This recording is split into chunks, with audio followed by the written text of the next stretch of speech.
हमारा टॉपिक है समूह 15 के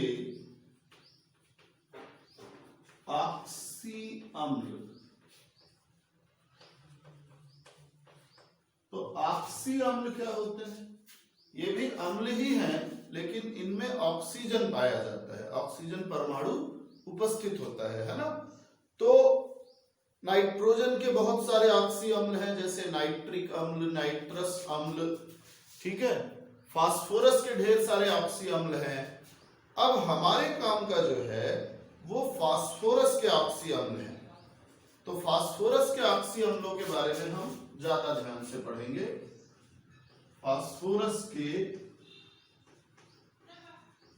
ऑक्सी अम्ल बहुत सरल भी है, ट्रिक से भी पढ़ सकते हैं आप। ये 12वीं में भी पढ़ा हुआ है कुछ हद तक आपका, तो परेशानी नहीं होगी। तो सबसे पहला है हमारा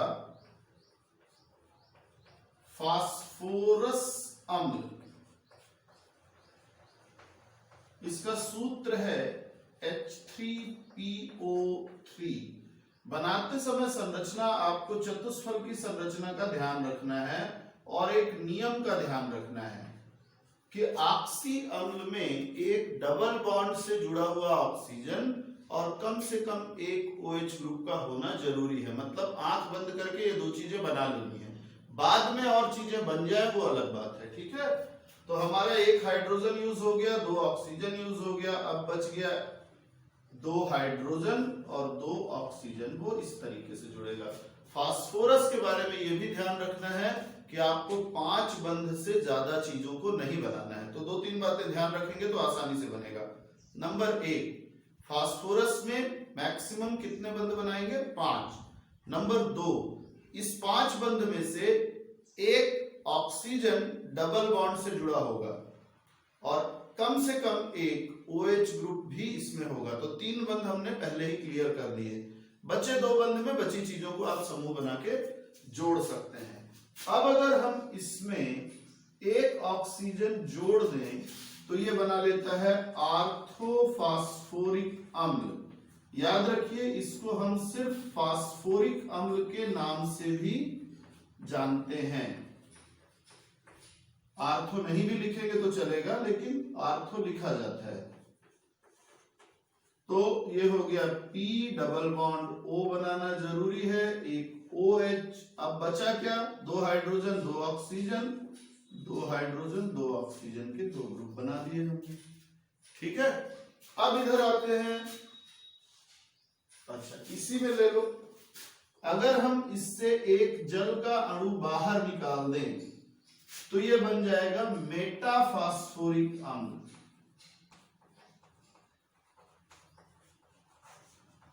मेटाफॉस्फोरिक अम्ल। मेटाफॉस्फोरिक अम्ल में क्या है? तो मेटाफॉस्फोरिक अम्ल का सूत्र है, 2 हाइड्रोजन कम कर देंगे तो HPO2।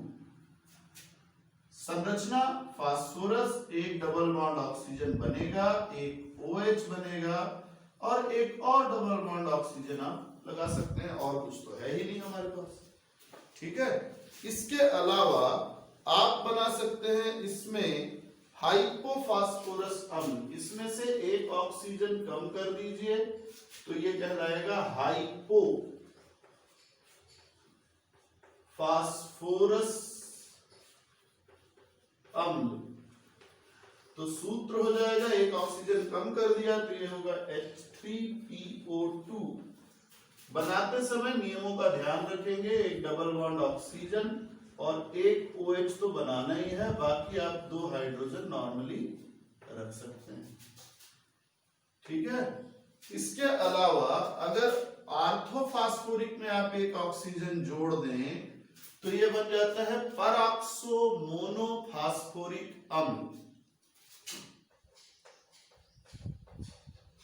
परऑक्सो मोनो फास्फोरिक अम्ल। सूत्र क्या हो जाएगा? H3PO5 हो जाएगा, 4 की जगह 5।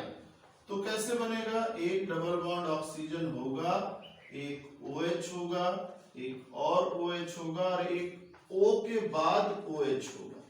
इसी को परऑक्साइड बंध भी कहते हैं। ठीक है। अब अगर आप फास्फोरिक अम्ल के 2 अणु ले लें और उसमें से एक जल का अणु बाहर निकाल दें तो ये पायरोफास्फोरिक अम्ल बनता है। पायरोफास्फोरिक अम्ल। तो दुगना करेंगे तो हाइड्रोजन 3 दूनी 6 हो जाएगा, 2 कम कर देंगे तो H4P2O 8 की जगह 1 कम हो जाएगा 7। बनाते समय 2 फास्फोरस, दोनों पे डबल बॉन्ड ऑक्सीजन, दोनों पे एक एक OH लगाना जरूरी है। अब 3-3 बंध दोनों के हो गए। अभी भी हमारे पास 2 हाइड्रोजन है तो एक और OH, एक और OH और एक कॉमन ऑक्सीजन से दोनों को जोड़ दीजिए। आप इसका स्क्रीनशॉट ले लीजिए, ये काम आएगा आपको, कोई भी 2-3 संरचना बनाने को पूछ सकता है। ठीक है, तो ठीक है। अब इसके बाद एक और छोटा टॉपिक है और बात खत्म करते हैं समूह 15 की।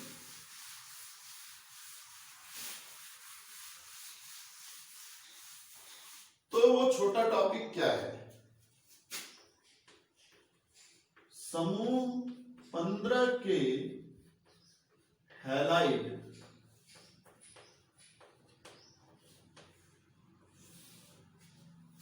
नाइट्रोजन के अगर हम बात करें तो यहां केवल ये ध्यान रखना है कि नाइट्रोजन के कुछ हैलाइड बहुत अस्थायी है। नाइट्रोजन फ्लोराइड थोड़ा मजबूत है, बाकी क्लोराइड, ब्रोमाइड, आयोडाइड अस्थायी है। अब यहां पे ये ध्यान देने की बात है कि नाइट्रोजन पेंटाहेलाइड नहीं बनाता।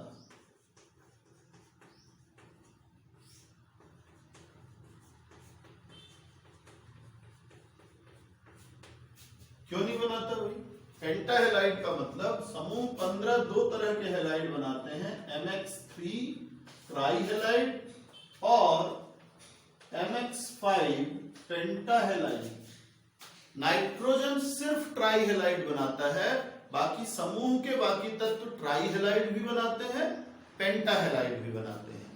तो अब प्रश्न आया कि नाइट्रोजन पेंटाहेलाइड नहीं बनाता, या कभी कभी ये आता है कि NCl5 नहीं पाया जाता है। क्यों नहीं पाया जाता है जबकि PCl5 पाया जाता है? ये प्रश्न 12वीं में पूछा गया है। तो आपको नाइट्रोजन का इलेक्ट्रॉनिक विन्यास लिखना है 1s2 2s2 2p3, और आप देखिए कि 2s में 2 इलेक्ट्रॉन और 2p में 3 इलेक्ट्रॉन यहां हैं। नाइट्रोजन के पास और 2d करके कोई कक्षक होता ही नहीं है। इसका मतलब नाइट्रोजन के बाह्यतम कोश में कोई रिक्त कक्षक नहीं है, और जब रिक्त कक्षक नहीं है तो नाइट्रोजन अपने इलेक्ट्रॉन को अयुग्मित नहीं कर सकता। अभी अयुग्मित इलेक्ट्रॉन कितने हैं? 3 हैं। आप किसी भी तरीके से इलेक्ट्रॉनों को व्यवस्थित कीजिए, आपको 3 से ज्यादा अयुग्मित इलेक्ट्रॉन इसमें नहीं मिलेंगे। इसका मतलब सिर्फ 3 बंध ही बना सकता है। तो नाइट्रोजन के बाह्यतम कोश में रिक्त डी कक्षकों का अभाव होता है। रिक्त डी कक्षकों का अभाव है, जबकि फास्फोरस व अन्य के बारे में अगर हम बात करें तो आप देखिए कि उनके भी S में 2 इलेक्ट्रॉन है, P में 3 इलेक्ट्रॉन है, लेकिन उनका D कक्षक खाली होता है। फास्फोरस में 3D खाली होगा, आर्सेनिक में 4D खाली होगा। इस तरीके से बाकी में D कक्षक हैं। तो आवश्यकता पड़ने पर ये S के 1 इलेक्ट्रॉन को D कक्षक में उत्तेजित कर सकते हैं, जिससे इनके अयुग्मित इलेक्ट्रॉनों की संख्या बढ़ जाती है और ये ज्यादा बंध बना सकते हैं।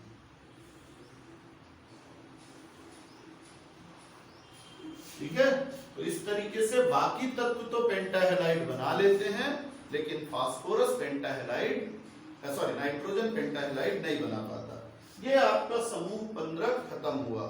अब हम आते हैं समूह 16 के तत्वों पे, जिनको हम नाम देंगे चैल्कोजेन।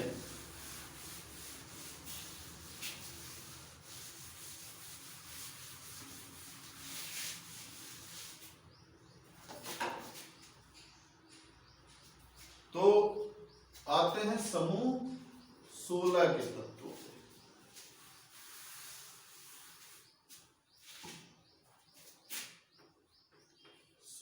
के तत्व। तो समूह 16 का सामान्य इलेक्ट्रॉनिक विन्यास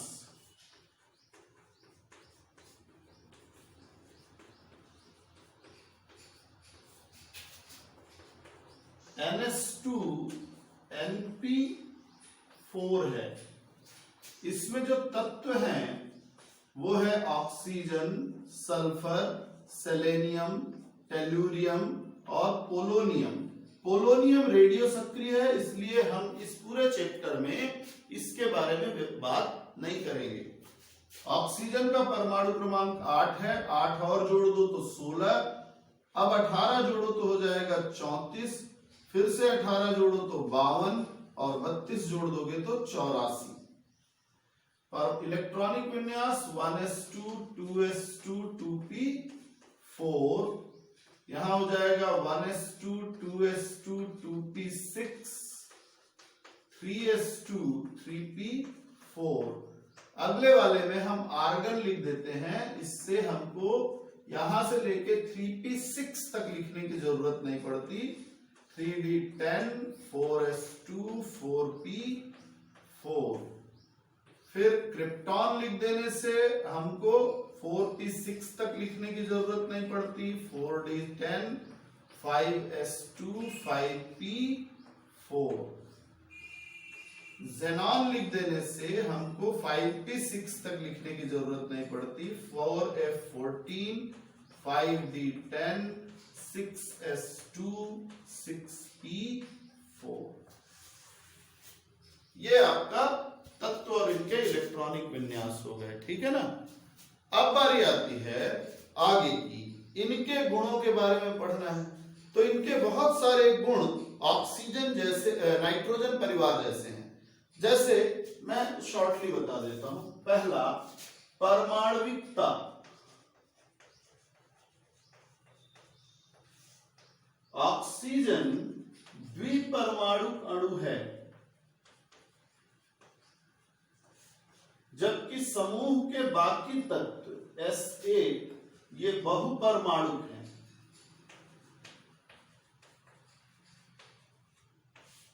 तो एक प्रश्न आएगा फिर से कि ऑक्सीजन द्विपरमाणु अणु बनाता है, 2 परमाणुओं वाला अणु बनाता है, जबकि समूह के बाकी तत्व अधिक परमाणुओं वाले अणु बना रहे हैं, ऐसा क्यों है? तो इसका कारण है ऑक्सीजन अपने समूह का पहला तत्व है। इसका परमाणु आकार समूह में सबसे छोटा होता है और विद्युत ऋणात्मकता समूह में सबसे ज्यादा होती है। इस कारण से ऑक्सीजन के परमाणुओं में परस्पर पी पाई बहुबंध बनाने की क्षमता पाई जाती है। इसलिए इसके 2 परमाणु आपस में बहुबंध बना लेते हैं, 2 बंध बनाकर द्विपरमाणु अणु बना लेते हैं। समूह के बाकी तत्वों के साथ प्रॉब्लम यह है कि उनका परमाणु आकार बड़ा है और विद्युत ऋणात्मकता कम है, इसलिए वो उतने बंध नहीं बना पाते या पी पाई बहुबंध नहीं बना पाते। ठीक है, तो ये तो बिल्कुल उसी के जैसा हो गया, नाइट्रोजन जैसा। दूसरा है भौतिक अवस्था, ये भी बिल्कुल उसी के जैसा है कि ऑक्सीजन गैस है,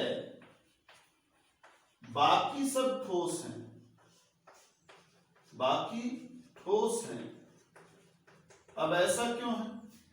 तो इसका कारण ये है कि ऑक्सीजन के परमाणुओं में पी पाई बहुबंध बनाने की क्षमता पाई जाती है। ऑक्सीजन अपने समूह का पहला तत्व है, इसका परमाणु आकार सबसे छोटा और विद्युत ऋणात्मकता सबसे ज्यादा होती है। इसके परमाणुओं में पी पाई बहुबंध बनाने की क्षमता पाई जाती है, जिस कारण इसके परमाणु दो परमाणु आपस में जुड़कर डबल बॉन्ड बना के द्विपरमाणु अणु बना लेते हैं। अब ये छोटा अणु बना, छोटे छोटे परमाणु, दो परमाणु मिले एक अणु बना लिया तो छोटा परमाणु अणु बन के तैयार हुआ। जबकि सल्फर वगैरह एक तो परमाणु भी बड़ा है, ऊपर से 8 परमाणु मिलके एक अणु बना रहे हैं, तो अणु बहुत बड़ा होगा। तो हम ये ध्यान रखेंगे कि ऑक्सीजन का आणविक आकार बहुत छोटा है और इस कारण ऑक्सीजन क्या करता है, इसके छोटे आकार के कारण इसके अणुओं के मध्य आकर्षण बल नगण्य होता है, आकर्षण बल लगभग नहीं होता है, जिस कारण ऑक्सीजन के अणु किस रूप में पाए जाते हैं, गैस के रूप में। जबकि समूह के बाकी तत्व बहुपरमाणु और बड़े आकार के अणु बनाते हैं। इन बड़े आकार के अणुओं के बीच आकर्षण बल अच्छा खासा होता है, पर्याप्त होता है, इसलिए इनके अणु एकत्रित रहते हैं और ये ठोस अवस्था में पाए जाते हैं। बिल्कुल उसी के जैसा है। काम की चीज पे आते हैं, ऑक्सीकरण अवस्था। ये थोड़ा अलग है।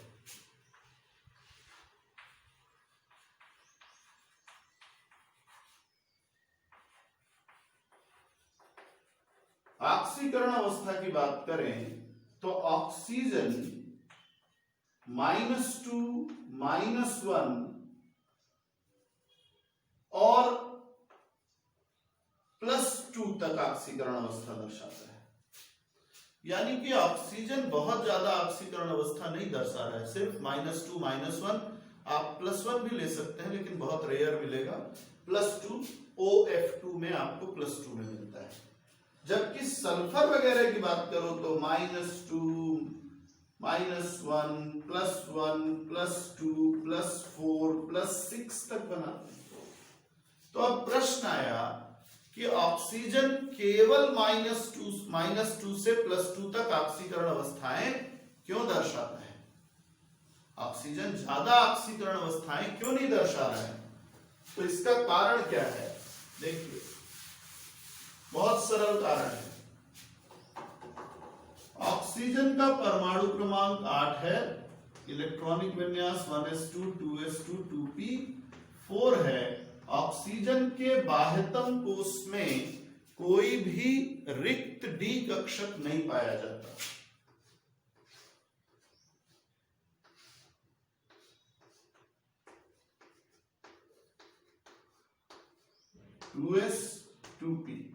तो यहां क्या है? रिक्त डी कक्षकों का अभाव है।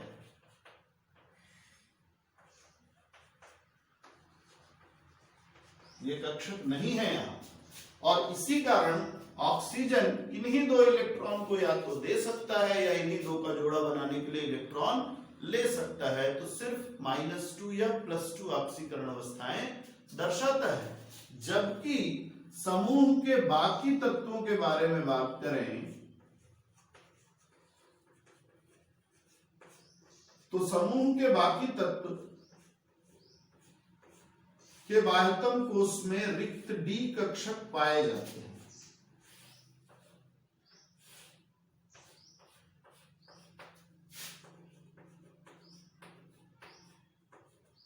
तो सामान्य अवस्था की बात अगर हम करें तो सामान्य अवस्था में तो ये भी -2 से +2 तक ऑक्सीकरण अवस्था इसी रूप में दर्शा सकते हैं, ऑक्सीजन जैसे। लेकिन जरूरत पड़ने पे ये इसका एक इलेक्ट्रॉन भेज सकते हैं यहां, यानी ये अपने इलेक्ट्रॉन को रिक्त डी कक्षकों में उत्तेजित कर सकते हैं, प्रोन्नत कर सकते हैं, भेज सकते हैं।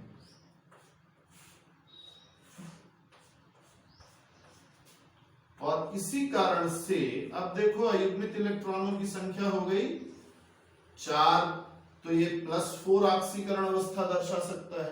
अब अगर ये एक और इलेक्ट्रॉन को इधर भेज दे तो अयुग्मित इलेक्ट्रॉनों की संख्या बढ़ के हो जाएगी 6,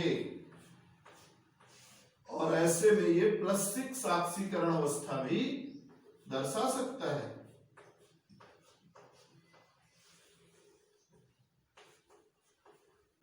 तो ये ध्यान रखने की बात है कि अगर प्रश्न ऐसा आए कि ऑक्सीजन केवल -2 से +2 तक ऑक्सीकरण अवस्था दर्शाता है, जबकि समूह के अन्य तत्व अधिक या उच्च ऑक्सीकरण अवस्थाएं भी प्रदर्शित करते हैं, क्यों? तो आपको बताना है कि ऑक्सीजन के बाह्यतम कोश में रिक्त डी कक्षकों का अभाव होता है, इसलिए ऑक्सीजन अपने इलेक्ट्रॉनों को अयुग्मित नहीं कर पाता है और अधिक ऑक्सीकरण अवस्थाएं प्रदर्शित नहीं कर पाता, जबकि समूह के बाकी तत्वों के बाह्यतम कोश में रिक्त डी कक्षक पाए जाते हैं, जिनमें आवश्यकता अनुसार ये अपने इलेक्ट्रॉनों को उत्तेजित कर अयुग्मित कर सकते हैं और इस प्रकार ये अधिक या उच्च ऑक्सीकरण अवस्थाएं प्रदर्शित कर सकते हैं। ठीक है, अब आते हैं अपर रूपता। तो ऑक्सीजन के 2 अपर रूप आपको पता है, सामान्य ऑक्सीजन और ओजोन। सल्फर के भी कई अपर रूप हैं, आगे आप पढ़ेंगे। श्रृंखलन, इस समूह के 2 तत्व श्रृंखला बनाने का गुण दर्शाते हैं, ऑक्सीजन और सल्फर, लेकिन फिर भी इनमें श्रृंखला बनाने का गुण कार्बन जितना महत्वपूर्ण नहीं है या कार्बन जितना नहीं पाया जाता। तो ये भौतिक गुणों के बारे में हमारा डिस्कशन हो गया है। अब एक चीज और बताना था, चूंकि मैंने आपको पहले कहा था कि समूह 16 के तत्वों को हम चैल्कोजेन कहते हैं। चैल्कोजेन, ये चैल्कोजेन क्या है? एक्चुअल में चैल्कोजेन का अगर हम हिंदी अनुवाद करें तो ये है अयस्क निर्माता। आप किसी भी धातु का अयस्क उठा के देखो, या तो वो ऑक्साइड होता है, या वो सल्फाइड होता है, या वो सल्फेट होता है, या वो कार्बोनेट होता है, या बाइकार्बोनेट होता है, किसी भी रूप में उसमें समूह 16 का एक तत्व जरूर पाया जाता है, सब में नहीं लेकिन ज्यादातर में। तो हम ये कह सकते हैं कि समूह 16 के तत्व विभिन्न तत्वों के अयस्कों का निर्माण करते हैं और इसलिए इनको एक साथ सामूहिक रूप से अयस्क निर्माता कहा जाता है, या रोमन भाषा में इनको चैल्कोजेन के नाम से जाना जाता है। अब आते हैं हम समूह 16 के हाइड्राइडों के बारे में।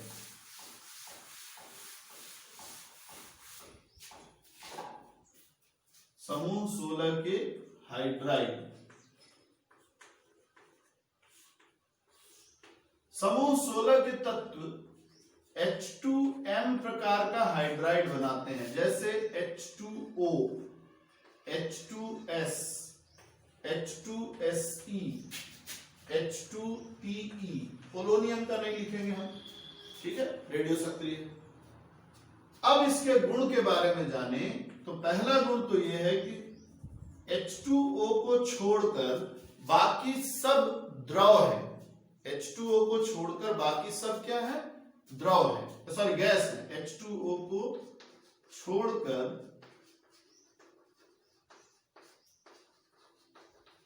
अन्य सभी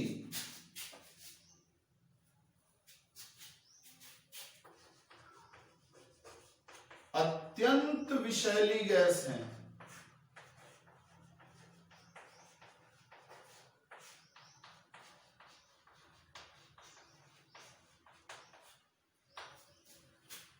कितनी विषैली है इस बात का अंदाजा आप इस बात से लगा सकते हैं कि आप में से कितने लोग न्यूज देखना पसंद करते हैं। अगर आप न्यूज देखते हो या पेपर में पढ़ें तो आप अक्सर पढ़ते होंगे कि दिल्ली में या मुंबई में सीवर या गटर की सफाई करने के लिए उतरे सफाई कर्मचारियों की उसमें मौत हो गई, या कुएं में गिरे हुए जानवर को निकालने के लिए गए 2 लोग कुएं में ही मर गए।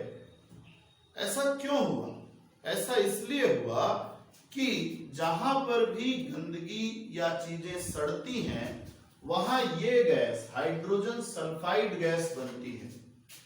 हाइड्रोजन सल्फाइड गैस वायु या ऑक्सीजन से भारी होने के कारण नीचे रहती है, यानी आसानी से हवा में फैलती भी नहीं। तो कुएं में है तो कुएं में ही रह जाएगी, गटर में है तो गटर में ही रह जाएगी। तो ऐसे में जब भी लोग बिना जाने इसमें उतरते हैं तो इससे दिक्कत ये होती है कि नीचे जब उतरते हैं तो उनको एक जोरदार सांस आएगी, किसकी? बदबू की। और उस बदबू में होता है H2S गैस। ये इतनी जहरीली होती है कि अगर पर्याप्त मात्रा में एक सांस भी ले ली जाए तो व्यक्ति को लकवा मार जाता है, पैरालिसिस हो जाता है। अब पैरालिसिस हो गया तो वो आवाज नहीं लगा पाता। अब ऊपर से अंधेरे कुएं में कोई झांक रहा है, हाँ भाई क्या हुआ? अब वो तो नीचे बेहोश हो गया। नीचे बेहोश हो गया तो उसको देखने के लिए दूसरा आया, दूसरे ने भी सांस ले ली, वो भी बेहोश हो गया। तो ये चैन जैसा हो जाता है, 2-3 लोग एक साथ नीचे आते हैं और 4-6-8 सांस ली तो खत्म हो जाता है आदमी। तो यही इतना जहरीला होता है। अब H2O द्रव है, क्यों है? इसका कारण ये है कि H2O के अणु आपस में हाइड्रोजन बंध बना पाते हैं। आपस में हाइड्रोजन बंध बना लेने के कारण ये अणु एक साथ संगुणित या एकत्रित रहते हैं। इस कारण H2O द्रव अवस्था में पाया जाता है, जबकि समूह के अन्य तत्व गैस के रूप में मिलते हैं। अब आते हैं हम H2O में इनका स्थायित्व देख लीजिए।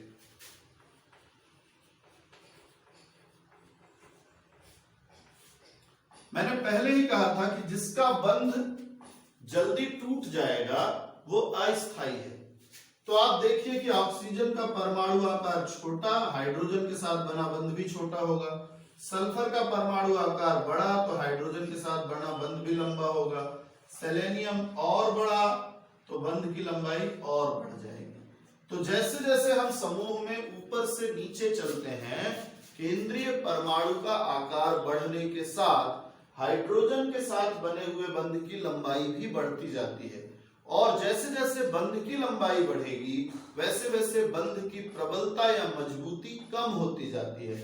बंध की मजबूती कम होते जाने की वजह से बंध आसानी से टूट सकता है और बंध का स्थायित्व या अणु का स्थायित्व घटता जाता है। अब इसी से रिलेटेड एक और गुण है जिसको हम कहते हैं अपचायक गुण।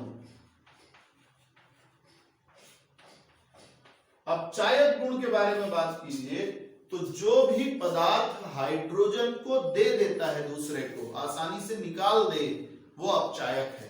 अब आप देखिए कि यहां जैसे जैसे हम नीचे जा रहे हैं हाइड्रोजन के साथ बना बंध दुर्बल हो रहा है, कमजोर हो रहा है, तो हाइड्रोजन का निकलना आसान होता जाएगा, यानी हाइड्रोजन वहां से टूटकर आसानी से बाहर निकल सकता है।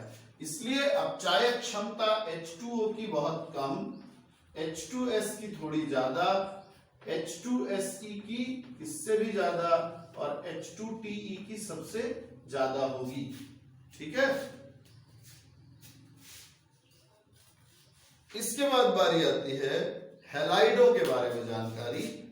तो इस समूह के तत्वों के बारे में अगर हम बात करें तो ऑक्सीजन OF2 बनाता है एक अलग हैलाइड, बाकी जैसे Cl2O बनाएगा या Br2O बनाएगा।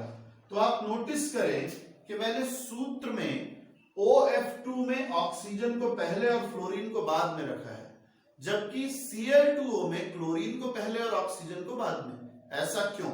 ऐसा इसलिए कि इनऑर्गेनिक केमिस्ट्री में अणु का सूत्र लिखते समय हम इस बात का ध्यान रखते हैं कि जो धनात्मक वाला परमाणु है वो पहले लिखा जाएगा, जो ऋणात्मक परमाणु या समूह है वो बाद में।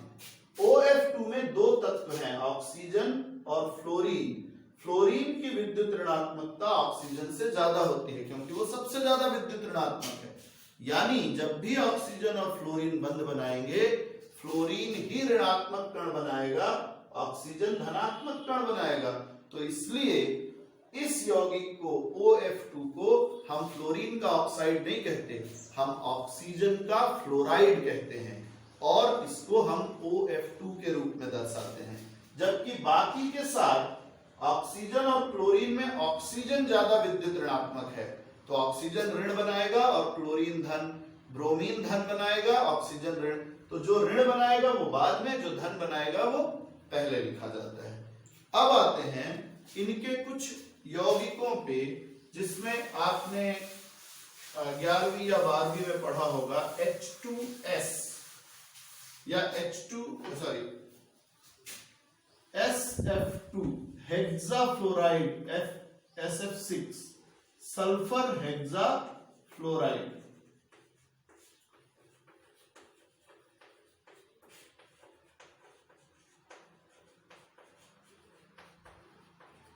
तो कैसे बनता है? सल्फर का परमाणु क्रमांक लिख लीजिए 1s2 2s2 2p6 3s2 3p4 और 3d खाली।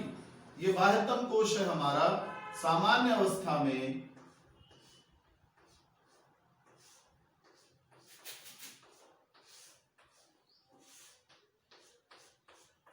इसके S में 2 इलेक्ट्रॉन, P में 4 इलेक्ट्रॉन और D खाली होगा 3s 3p 3d। सल्फर को 6 फ्लोरीन से जुड़ना है, इसलिए 6 युग्मित इलेक्ट्रॉन चाहिए। तो यहां का इलेक्ट्रॉन यहां और यहां का इलेक्ट्रॉन यहां चला जाएगा। उत्तेजित अवस्था में आप पाएंगे कि इसके सभी इलेक्ट्रॉन अयुग्मित हो जाते हैं। तो 1 2 3 4 5 6 और ये संकरण करता है इन सभी अयुग्मित इलेक्ट्रॉनों को मिलाकर। तो ये संकरण होता है sp3d2। अब हर एक संकरित कक्षक में एक एक फ्लोरीन आके अपने इलेक्ट्रॉन के साथ साझा करता है और जुड़ जाता है। अब ऐसे में जो संरचना बनती है वो बनती है अष्टफलकीय, जिसमें सल्फर केंद्र में होता है, 4 फ्लोरीन वर्ग के चारों कोनों पे, एक तल के लंबवत ऊपर और दूसरा तल के लंबवत नीचे की ओर पाया जाता है। तो ये संरचना है अष्टफलकीय। ठीक है, तो ये हमने देख लिया इसके बारे में। अब आते हैं एक और खास बात पे, अंतर समूह यौगिक। इस समूह के तत्वों की खास बात यह है कि इस समूह के तत्व आपस में क्रिया करके यौगिक बना लेते हैं। जैसे सल्फर ऑक्सीजन से क्रिया करके सल्फर ऑक्साइड बना लेगा, बाकी तत्व भी बना लेते हैं। नीचे के तत्व सल्फर से क्रिया करके सल्फाइड भी बना लेते हैं। तो इस तरीके से ये इनमें विशेष बात हो गई। ठीक है, अब आपको जानना है ऑक्सी अम्ल, सल्फर के ऑक्सी अम्ल जो मेन है हमारे लिए।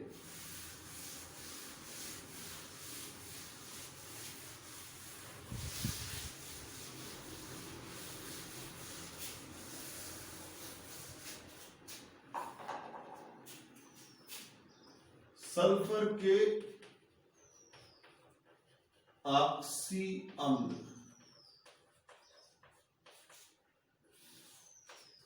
तो सल्फर के ऑक्सी अम्ल में सबसे महत्वपूर्ण अम्ल है सल्फ्यूरिक अम्ल। आप सभी ने नाम सुना होगा सल्फ्यूरिक अम्ल। सल्फ्यूरिक अम्ल का सूत्र है H2SO4।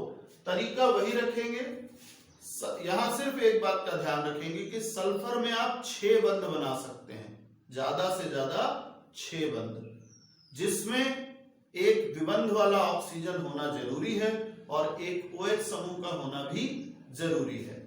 तो सल्फर एक डबल बॉन्ड वाला ऑक्सीजन और एक OH, और संरचना को चतुष्फलकी जैसा ही बनाएंगे। अब बारी आती है, यहां 2 ऑक्सीजन और 1 हाइड्रोजन बचा था तो हमने ऐसा बना दिया। ये H2SO4 सल्फ्यूरिक अम्ल। इसमें आप 1 ऑक्सीजन कम कर दीजिए तो ये हो जाएगा सल्फ्यूरस अम्ल। सल्फ्यूरिक से सल्फ्यूरस हो जाएगा। सूत्र है H2SO3।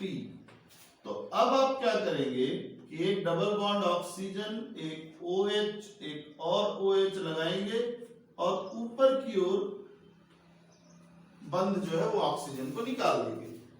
इसमें अगर आप एक सल्फर जोड़ दें तो ये बन जाता है थायोसल्फ्यूरिक अम्ल।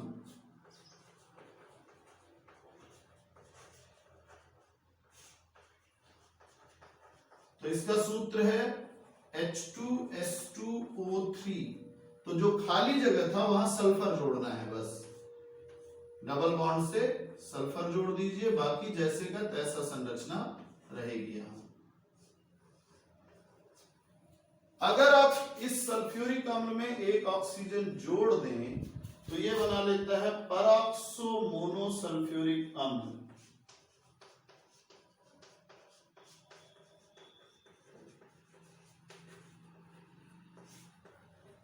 सूत्र में एक ऑक्सीजन बढ़ा देंगे, H2SO5 हो जाएगा।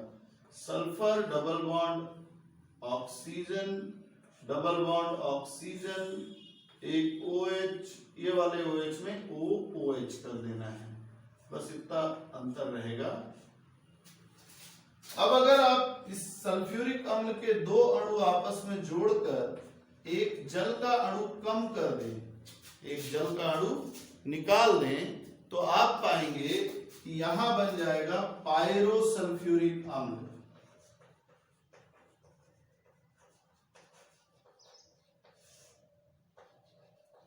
इसको ओलियम भी कहते हैं। H2S2O7, दो सल्फर रखिए, दोनों में डबल बॉन्ड ऑक्सीजन बनाना जरूरी है, दोनों में एक एक OH रखना भी जरूरी है। अब आपके पास जो संरचना है उसके हिसाब से डबल बॉन्ड ऑक्सीजन OO, आप नोटिस करें कि हमको 6 बंद पूरा करना होता है, और ऑक्सीजन और हाइड्रोजन है तो OH ग्रुप बना लेंगे, अकेला हाइड्रोजन है तो H के रूप में, अकेला ऑक्सीजन है तो डबल बॉन्ड O के रूप में जोड़ देंगे। इसी में आप एक ऑक्सीजन और जोड़ दीजिए तो आपका मार्शल अम्ल बन जाएगा। ठीक है, इसको हम पर डाइऑक्सो सल्फ्यूरिक एसिड के नाम से भी जानते हैं। तो मार्शल अम्ल है H2S2O8। तो अब क्या चेंज आएगा, सेम, पहले तो बेसिक संरचना एक जैसी बना लेते हैं।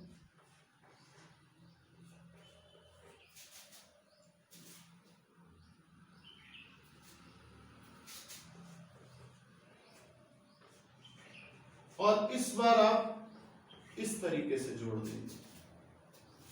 ठीक है, तो ये हो गया सल्फर के ऑक्सी अम्लों के बारे में।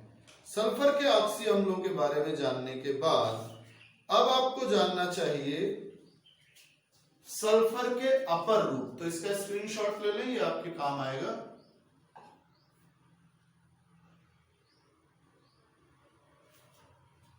ठीक है, ले लिया होगा। अब हम सल्फर के अपर रूप के नाम जानेंगे, क्योंकि नाम बस से आपको मेन मतलब है, वैसे बुक में दिया नहीं है उतना।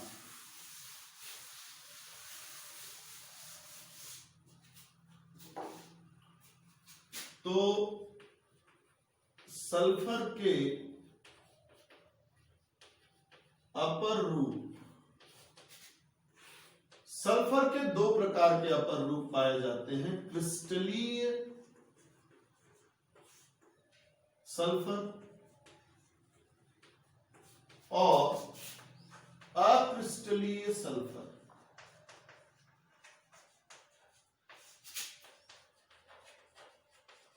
क्रिस्टलीय सल्फर के दो रूप हैं। पहला है अष्टफलकीय या इसी को हम अल्फा सल्फर के नाम से जानते हैं। ये वास्तव में सल्फर का सबसे स्थायी रूप है। जो सामान्य सल्फर होता है वो अल्फा सल्फर से ही प्राप्त होता है। अब अल्फा सल्फर को अगर आप गर्म कर दें 95.5 डिग्री सेल्सियस पे, तो वो बदल के हो जाता है प्रिज्मीय एकनताक्ष या बीटा सल्फर में। ये केवल 95.5 डिग्री से 119 डिग्री सेल्सियस तक पाया जाता है, ना उसके पहले ना उसके बाद। अब आते हैं अक्रिस्टली। अक्रिस्टली के 3 रूप हैं। पहला है आपका गामा या प्लास्टिक सल्फर।